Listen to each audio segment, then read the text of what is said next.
Okay, so one of the rifles that I plink with has about 8,000, 9,000 rounds through it, and it's just not plinking the way that I like. This is CCI 0056 right here, and in a previous video I discovered that CCI 0056 wasn't shooting as well as it used to. So I was kind of like, okay, is it the shooter? Is it the rifle? Is it the crown? Is it the ammunition? Did the ammunition cook? What? And so I've shot 5 shots right here out of a relatively dirty barrel. That's the way I normally shoot it. And as you see here, it's just kind of, there's a stringing right here, and these two guys are just stuck on the bottom. Here is CCI 0074, which should be shooting the same as 0056, and I believe that it should, except it's shooting much better. This is an alibi, that's me, I got stupid. But the other 4 shots are great. So we see these 4 shots right here, they look good, they're kind of, it's not really a stringing per se, I think it looks nice. And then right here, we see 5 shots. There is a 5th shot right here. It's literally, they're very close, but there's a shot inside that shot right there. And this is RWS R50, which I also happen to know. It's an Olympic ammo, and I know that the rifle that I've got this problem with shoots this very well. So I look at this and I say, okay, it's time for me to try and figure out, is it the shooter, is it the rifle, or is it the ammunition? And that is coming up next on Mostly 22 LR.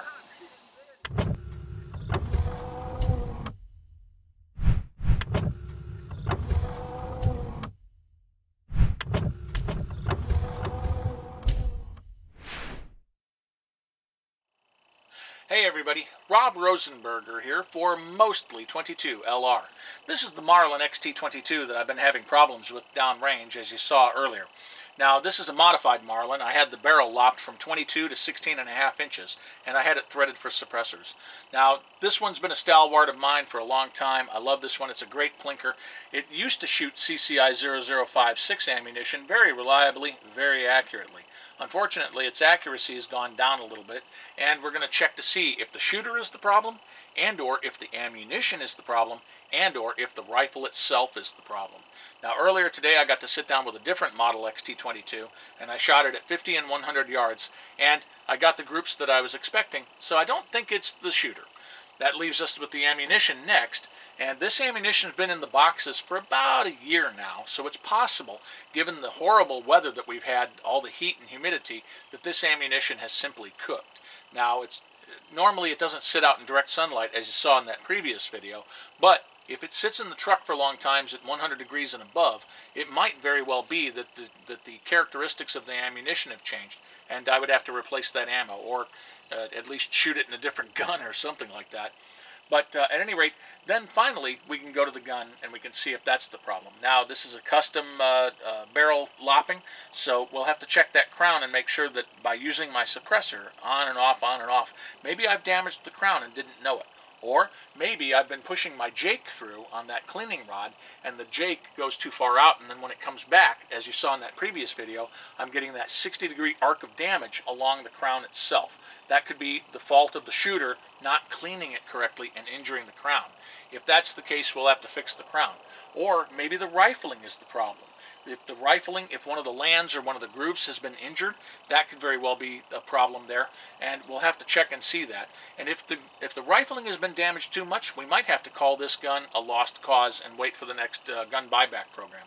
We'll also do a very thorough cleaning on this rifle to see if maybe just it needs a good cleaning. And then finally, we're going to check the dovetail rings and the scope itself. We'll make sure that these dovetails are mounted solidly still. We'll make sure that the rings are still mounting against the scope correctly. And if possible, we'll go ahead and do an experiment with the scope itself and make sure that that tube hasn't gotten loose and just isn't printing a group anymore. There's a whole bunch of things that we can do here, and we're going to do them all. And then finally, we'll put the whole thing back together again, and we'll take another set of shots with CCI 0056. Now, I do have some ammunition that's been sitting in storage that has not been in high heat. We'll be able to check it with all that. And we're going to give it a thorough cleaning, and I'll show you how to clean this gun inside an RV and not get anything on the RV. So there's lots of things that we can do with this rifle to get it back into shooting condition. And that's all coming up later. I'm Rob Rosenberger for Mostly 22 LR. And remember, 22 LR is real ammunition. Treat it as such.